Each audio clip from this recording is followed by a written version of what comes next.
ఓకేనా? మన ప్రభువును రక్షకుడైన యేసుక్రీస్తు ప్రభు వారి యొక్క నామములో మీ అందరికి కూడా నా హృదయపూర్వక వందనాలు. ప్రేమ అమ్మలారా, కుమారి ధైర్యంగా ఉండము, నీ శ్వాస నిన్ను బాగు చేసిన చెప్పి ఆ గడి నుండి ఆ స్త్రీ నుండి బాగుపడిను కనుక ప్రభుని యేసుక్రీస్తు ప్రభు వారు శ్రమయ స్త్రీని అమ్మ కుమారి నువ్వు ధైర్యముగా ఉండము అని ధైర్యపరుస్తూ వచ్చా.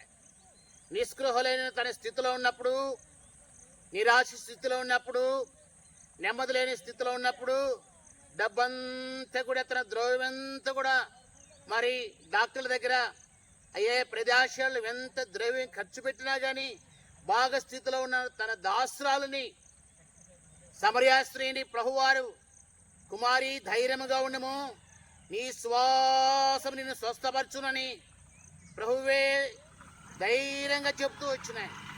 ప్రేమిని వారులారా, ఆ స్త్రీ బాగుపడింది, ఆ స్త్రీ స్వస్థపరచబడుతూ వచ్చింది, ప్రభువారిని మహిపరచబడుతూ వచ్చింది.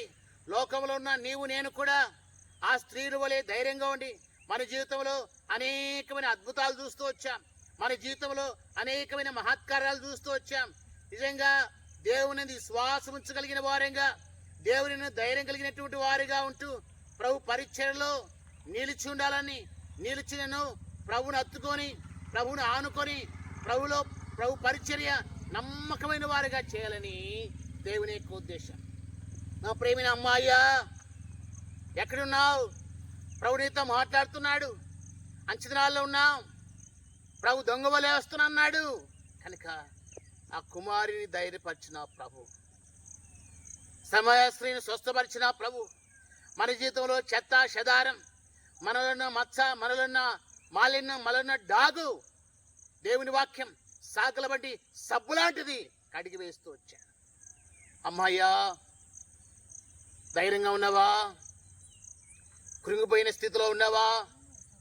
నిరాశ స్థితిలో ఉన్నావా? నిస్పృహలో ఉన్నావా? ప్రభు నిన్ను బాగు చేస్తాడు. ఆయనందు నీ శ్వాసం ఉంచు. అధైర్యపడబాక. అప్పుల బాధలు ఉన్నామో ధైర్యంగా ఉండు, ప్రభు నిన్ను బాగు చేస్తాడు. దేవుడు తన మాటలు తన ఎన్నికల్లో వర్ధిల్ల చేసి ఆశీర్వదించును గాక.